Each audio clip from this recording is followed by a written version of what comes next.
జీవితమొక పయనమని గమ్యము తెలియదని తెలిసిన ఈ మనిషి పయనమాగదు.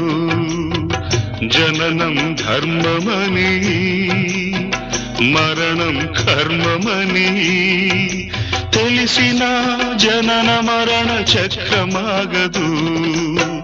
మరణం తథ్యమని ఏ జీవికి తప్పదని తెలిసిన ఈ మనిషి తపనాగదు.